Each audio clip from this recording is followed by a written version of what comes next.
Nakarating na ba kayo sa Cavite City? Marahil ang iba? Hindi pa. Isa ang Cavite City na puno ng istorya dito sa Pilipinas. At sa lawak rin ng kapaligiran dito, at dito natin bibisitahin ang isang fancier na engineer pa. Astig, di ba? Magpapahuli pa ba tayo? Ano? Sama kayo? Tara na! Ito ang Bisitero. Magandang umaga, Sandro. At salamat sa iyo at pinabisita nyo kami dito sa magandang loft nyo. Ang ganda ng ang ganda ng tanawin, pati yung ambient ng inyong bagong loft. Ito bagong gawa lang to. Hindi naman exactly bagong gawa. Konting upgrade lang ng tinaas lang ng konti. Oh, inspired by Kamo, sabi nyo kanina, galing ng ibang bansa yung pagkakaano. Oo, kasi itong baba, yung nasa baba na ito, ang motive niyan, mostly Saudi yung style ng Ngayon yung taas, halo-halo ng mga Pinoy fancier na medyo magagaling na Halo-halo na rin. Oo, halo-halo. Alam niyo mga kabisitero, kami ni Bro Sandro ay 2008 pa po magkakilala sa isang grupo diyan sa SNH. So Sports and Hobbies. So ngayon ito nagkatagpo na rin kami sa wakas. Ayan, dati puro chat lang. Chat lang, Yahoo pa. Oo, puro Yahoo. Friendster, tsaka Yahoo. Ayan, dyan yung malalaman kung gaano nakatagal ang mga koneksyon namin dito. Pag-usap regarding sa mga kalapate. Noon ba, gaano ka nakatagal magkalapate?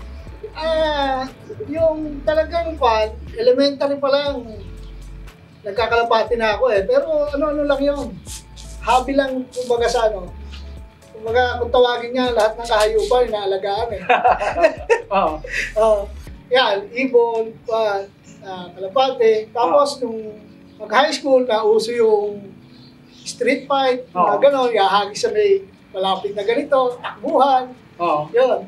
Tapos nung mag-college na ako, medyo nag-boom kasi yung racing industry noon. Yung panahon na yun. Saka nabuo yung PHA. Dati, RPAP pa. RPAP? Sa Manila? Yun ang mga idol noon. Kung maano yung PHA yan, medyo nag-boom yung pigeon industry ng Kaya nahilig din tayo sa pag-aalaga. Tsaka naging scientific yung approach ng ng pagkakalapati ngayon. Hindi katulad nung araw na alaga ka lang. Kaya nga kung sabihin, may alaga ng kalapati, nakakasira ng bubong yan. Hindi gano'n. Sa ngayon, hindi. Kasi ang kalapati mo, pag kaya dumapo sa ubo, ibig sabihin, talo ka na. Yun Kaya pag lumabas yung kalapati mo, magrumonda, pagbalik, napasok na doon sa kulungan niya. Yun ang kailangan. Para maselect din natin kung ano yung talagang mga naayos na ibon. Kaya yun, na siya nagtuloy-tuloy. Yung college days, medyo nahinto ng konti. Tapos nauso na yung mga club na nag-rise dahil nga doon mga pigeon industry. Musbungan yung mga kung saan-saan. Hanggang sa dumami na nga itong sa Cavite. Nagkaroon ng ilang club na dito. May CRPC, may CRPA, yung mga ulo noon. Tapos nung sila, yun nga, naitayo namin yung CF, tapos sumulpot yung Capcom, sumulpot yung Elite, sa Cavite yun. Sa Cavite yun. Di ba nagkaroon kayo ng club dito, ang pangalan nun? Yung Cavite Federation. CF? Oo. Yun yung club na... At kayo yung presidente? Ako yung presidente. Owner and president? Owner. Pero yung time na yun, hindi ako hands-on doon sa club. Kasi nasa abroad ako noong time na yun. Meron lang akong mga trusted na tao na pinahawak doon sa club. Gaano ba kahirap bilang nag-iibang bansa o gaano kahirap o gaano kasaya bilang fancier ano ang masasabi nyo para doon sa ating mga nanonood? Pagka ano ka, kung talagang hahawak kayo ng glove, kailangan hands-on. Oo. Yan ang ano dyan. Kasi kung ano ka lang, nasisiyahan ka lang doon sa outcome, pera-pera lang yung labanan, hindi maganda yun. Kailangan hands-on ka na nasusubaybayan mo na ano mo lahat ng hinaing ng player, suggestions, lahat yun na-absorbin mo dapat. Tapos, pick upin mo kung ano yung may adapt mo sa club, ganun lang. Pero kung katulad yun, nasa abroad ka, hindi mo, ang disadvantage is, hindi ka directly nakakapag-communicate doon sa mga members. Oo. Mostly through coordinator ka lang na pwede, sir, ganito, ganoon. Hindi kumbaga hindi fulfilling yung pagiging leader mo doon sa isang club. Oo. Yun ang doon. Kamusta naman po ang pag-aalaga nyo? Dito, simula nung 2011, kasi yung time na yun, nasa Saudi nga ako, nag-acquire ko ng mga ibon galing sa ibang bansa, gano'n. Oo. Mostly US bird. Kasi mas madali ang shipment. From US to dito sa atin. Yan, ito na, Tyson, Janus, kaya yung mga ibang tropa na na mga fancier din sa US. Like Eric Madrigal, na Bernasa, Debriet, yung mga hawak nila. Sinisip nyo pa sa atin? Toto naman, yung mga Verbruggen, 0751, yan ang mga linyada nila. Kay RMC, yan, yung tropa lang, yung barko niya, yan, yung mga black niya na So ayun yung mga hawak ng bloodline niya? Mga nandyan? Yung mga dati kong bloodline na sa mga palad, pinaalaga ko sa Tasma. Sa tagal na rin, mga kamatay na iba. Yun. Bali ngayon, ano ang mga hawak nyo? Dito, mayroon dyan akong mga Vandenbroek, mayroong Tornier, may Jansen, mga ilang Jansen na Arendox, Sayon, halo-halo din. Pero mostly yung magandang ina-outcome is Vandenbroek. Sa pag-aalaga nyo ngayon, ano yung tumira sa inyo at alam ko na naalo kayo sa club ng APR nung last year ba yun? Yung South Derby, yung ibo namin, nandun sa kabilang loob pa yun na lumipat. Oo. Yun is online na Desmet Matis, tsaka Juan, at tsaka Taiwan. Yung napa-uwi namin. Kayo yung pumalo sa inyo? Oo, yun yung pumalo. Tapos, last year naman, itong summer ng APR din, medyo siwerte dahil nag-daybird ng Katbalogan, naka-party ng Superset, Survivor, sa Master Breeder, number 3 yata, number 4, tapos dun sa Elite Long Distance, siya yung champion. Meron pa isa Tsaka yung mga puling-puling, doon medyo nakahakot ng konti, nakabuwi-buwi sa konting dinastos. Ayos paano ba kayong mag-asikaso dito sa bago yung look? Dito, mostly, style ko kasi, from 5:30 morning, gigising, dahil na may trabaho, na ako yan, patukan na ako, hands-on din kayo mismo? Oo, ako rin, ako lang. Ako nagkukudkod, ako nag-ano. Ayun na. Buhay pansier talaga. Buhay pansier talaga Yun ang masarap Kung nasa Saudi nga, ganun ang experience ko Talagang walang ibang Ano naman ang mga binibigay niyong mga pampalakas sa mga kalapati nyo or mga supplements para lagi silang healthy? Sa dati, ano lang naman, kung ano lang yung available na, electrolytes, kasi nga, Nag-lalabert din ako sa Electrogen. Mm. Tsaka meron yung 30 na kuhan. Tsaka yung Unicream, ang multivitamins. Mm. O, yun lang. Tapos, Kumbaga yun ang mga yun pang-maintenance. lang. Pang-maintenance lang. Hindi naman ako masyado nagagamot. Oo. Ano lang ako, bawang lang, tsaka kuhan. Mga natural lang. Oo, bawang lang, tsaka sibuyas. Oo. Samang toyo. Sige, gisa na. Oo. Hindi, bawang yan. Isa sa mga, ano yan eh, tsaka apple cider.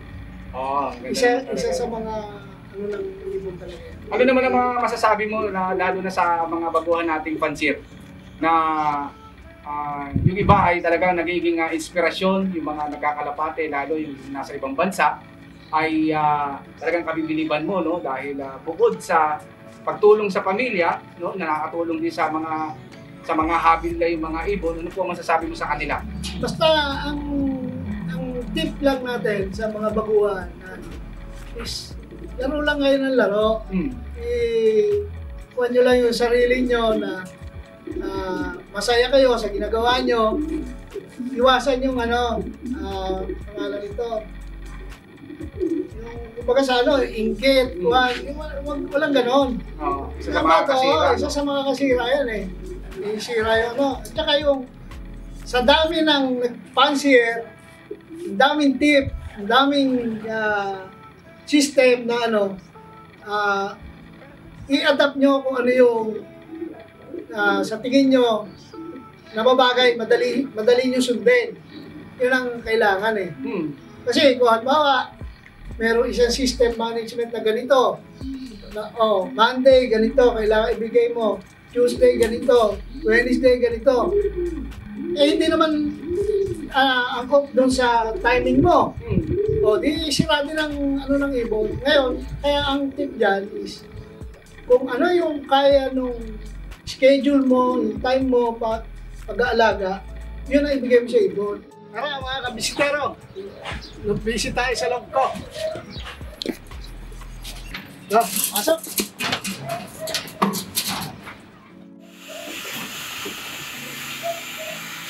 Yung mga ilalaro ko ngayon sa ongoing na North race yan. CHPA.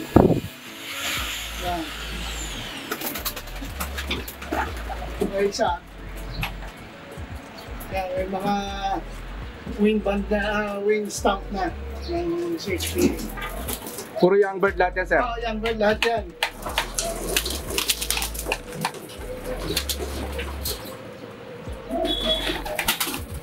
Ito yung nilaro ko last summer, ng APR summer. Medyo ako, nag-number 1 sa elite long distance. Wow! Overall. Then, fourth sa master breeder. Wow! Fourth din yata siya sa Ace Pigeon at Balogan. At Balogan Daybird. Ito. Ganda. Sir, bali nagre-release din kayo ng mga ibon. Yung mga may kursunada, pwede naman buwan. Paano kayo makakontakt? They can contact me through Facebook, Messenger, Sandro Pilomeno. Yung inyong email cellphone? at gmail.com or sa cellphone number 0966-985-0085. Mga kabisitero, nandito tayo ngayon sa aking breeding slop. Mga breeder ko. Ito yung parents nung nag-first overall ng elite long distance sa APR last summer. Ano po bloodline niya, sir? Bandebro. Nakuha ko to kay Home Sorvento. Auction dati. It was year 2014. Medyo ayos pa naman. Nagpo-produce pa eh. Thanks to Home.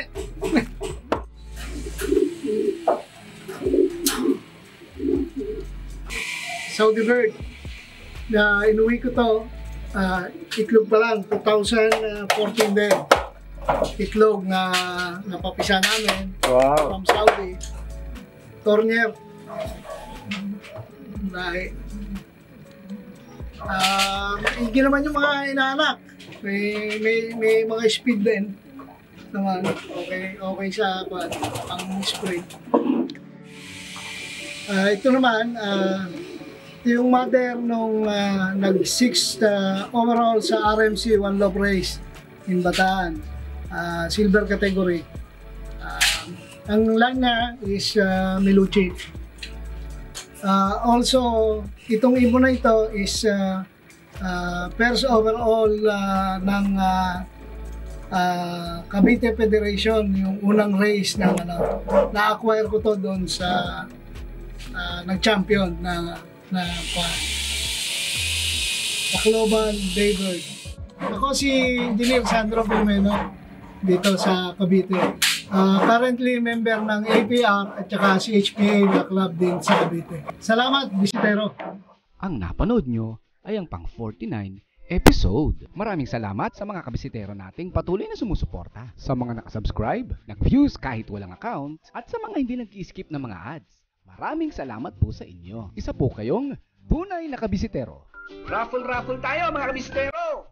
Paabutin na natin ng 15,000 subscribers para mabunot na ang mapalad na mananalo. Hindi naman tayo siguro lugi dito. 2021 MMFC Catalogang Finisher. Kaya i-share, i-like, subscribe, at i-click na rin ang notification bell. Paabutin na natin ng 15,000 subscribers yan para mapunta na sa magwawagi ang malakasang ibong ito. Go, go, go! 15,000 subscribers! Sana all! Kaya abang-abang lang tayo dyan mga kabisitero para sa ating mga mechanics. Bago ang lahat, magbisitero, shoutout muna tayo. Shoutout nga pala kina Earl Gerald Aganon at ang North Isabela Pigeon Club, TNB Loft TV, MTPRC Club Cebu, Beginners Loft TV, Team Angels Loft GMA Cavite, Meat Loft TV, Smith and Wilson Loft, RBO Kapayapaan Loft Kalapanatex, Escudero Loft TV, John Paul Mantele, Marvin Lungalong, Mark Lawrence Papas, Clyden Loft TV, Jericho Javier, Fahad Isla, Clarence Brosas, Leonard Arana, Dinhawin Bayan, Melvin Bolapon, Jerome Comolo, RMG TV, Sunbeef Patolot, Luel Gamba, Vin Pigeon, Randy Montemayor, Aquarius TV, Ellen Cabunot, Aliyah Hill Cavitex Loft, Kaalaman Pigeon TV. Kung nagustuhan nyo po ang episode na ito, pasupport naman po mga kabisitero. Paki-like, subscribe, at paki-click ang bell button para ma-update kayo sa mga bago pa nating videos. Maraming salamat po. Hanggang sa muli!